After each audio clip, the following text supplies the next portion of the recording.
जानेंगे डॉक्टर भीमराव अंबेडकर के बारे में पूरा डिटेल में कि डॉक्टर भीमराव अंबेडकर ने क्या क्या किया, इनका जन्म कब हुआ, इनकी मृत्यु कब हुई और इन्होंने दूसरा शादी क्यों किया, दोबारा ब्याह क्यों किया, ये जानेंगे। देखिए, डॉक्टर भीमराव अंबेडकर, बाबा साहब डॉक्टर भीमराव अंबेडकर जी का जन्म 14 अप्रैल 1891 ईस्वी में मध्य प्रदेश के महू नगर में हुआ था।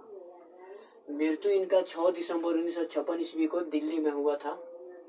इनके पत्नी का नाम था रामाबाई। 1905 के लास्ट में शादी हुआ था।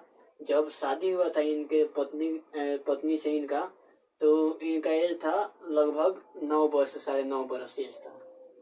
और डॉक्टर भीमराव अंबेडकर का भी मिला जी 1905, 1891 से 1905, यानी 1891 9, 5, 14 साल के ये रहे थे, तभी ब्याह हो गया। 1907 ईस्वी में 10वां पास किए, 10th पास किए। 1913 ईस्वी में बीए किए और बड़ौदा नरेश के यहाँ सयाजी राव गायकवाड़ के यहाँ नौकरी कर ली। ठीक है, देखिए 1905 में ब्याह हुआ, 1907 में 10वां पास किए। आप लोग भी घबराइएगा मत, अगर शादी यदि करना होगा तो शादी कर लीजिएगा, बाद में 10वां पास कीजिएगा, क्या हो जाएगा, क्या सब चलेगा। चलिए देखिए आगे। 1913 में बीए पास कर लिए, नौकरी कर लिए, लेकिन वहां पर इनको भेदभाव का शिकार होना पड़ा। वहां पर क्या था कि लोग इनसे भेदभाव किया करते थे, इनको छोट जाति का समझते थे, ये महार जाति में पैदा हुए थे इसलिए।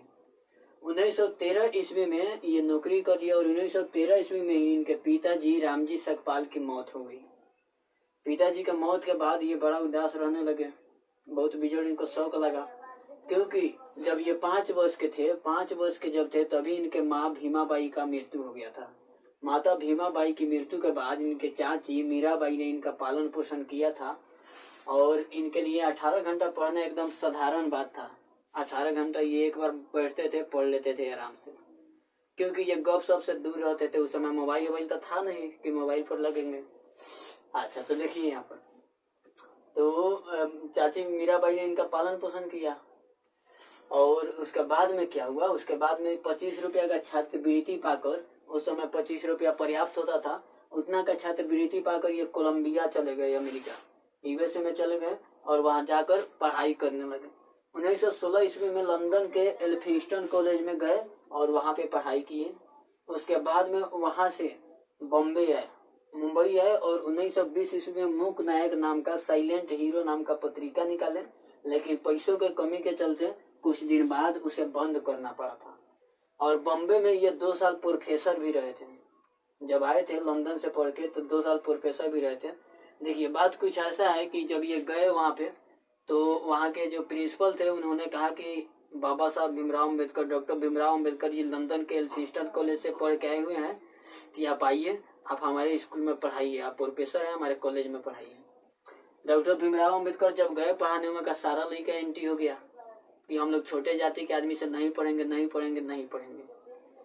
तो प्रिंसिपल बड़ा होशियार था, प्रिंसिपल समझाया कि देखो बाबू, ज्ञान कहीं से मिले, चाहे छोटा आदमी हो, चाहे बड़ा आदमी हो, चाहे बूढ़ा हो, चाहे जवान हो, चाहे लड़का हो, चाहे सियान हो, किसी से ज्ञान मिले तो उसे ग्रहण कर लेना चाहिए। तो हुआ क्या कि बच्चे राजी हो गए, प्रिंसिपल ने समझा बुझा दिया। जब ये गए डॉक्टर भीमराव अम्बेडकर क्लास लेने, तो इतना बिजोड़ ढंग से क्लास लिए कि सारे बच्चे एकदम इनके पार्टनर बन गए। सब बच्चे कहने लगे कि पढ़ाएंगे तो भीमराव अम्बेडकर सर ही पढ़ाएंगे हम लोग को। इतना इनमें गजब का पावर था, विल पावर, लेक्चर देने का पावर। अच्छा देखिए, अब क्या हुआ, उन्हीं सब बॉम्बे में प्रोफेसर रहे 2 साल, लेकिन होता क्या था वहाँ पे कि ये जिस बोतल से पानी पी लेते थे, वहाँ के टीचर लोग उस बोतल से नहीं पीते थे। इससे उनको दुख हुआ था। उस समय भी टीचर लोग इससे कुछ लोग भेदभाव किया करते थे। पता नहीं उन लोग का माइंड सेट क्या रहा होगा। छोटी जाति छोट बड़ क्या है, सबको भगवान ने समान बनाया है। अच्छा देखिए, उसके बाद क्या हुआ, फिर लंदन गए। यहाँ से इनको फिर दुख हुआ कि आज भी भेदभाव का शिकार होना पड़ा, कि हम जो सोचे थे वो बदल नहीं पाए। फिर लंदन गए, लंदन जाकर इकोनॉमिक्स में डीएससी किए और 1923 में फिर बॉम्बे वापस आ गए। बॉम्बे वापस आए 1923 में। 1923 से 27 तक किसी तरह अपना जीवन गुजारे और 1927 ईस्वी में बहिष्कृत भारत नाम का न्यूज़पेपर निकाले और बॉम्बे विधानसभा का सदस्य बनाया गया इनको, बॉम्बे विधानसभा का।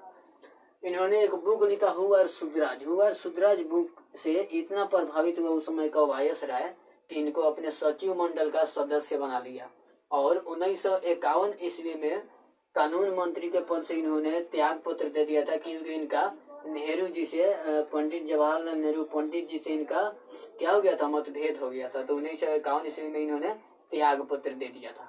अब देखिए सबसे इम्पोर्टेंट बात बताना तो हम भूलिए गए, 1905 के लास्ट में रामाबाई से इनका विवाह हुआ और 1948 में बुढ़ौती में एक और विवाह कर लिए। हमको ये नहीं समझ में आता है कि बाबा साहब आप दोबारा विवाह क्यों कर लिए। इनके दूसरे पत्नी का नाम था सविता अम्बेडकर, डॉक्टर सविता अम्बेडकर। 1948 में जब बूढ़ा गए थे तब एक और विवाह कर लिए, पता नहीं क्यों कर लिए। उस समय तो इतना लोग था ही, इनका सेवा करने वाला इनके आगे पीछे सैकड़ों लोग था।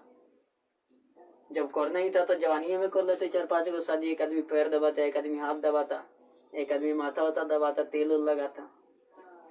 आप ही बताइए बाबा साहब कि क्यों आप दोबारा शादी कर लिए सविता अम्बेडकर जी से।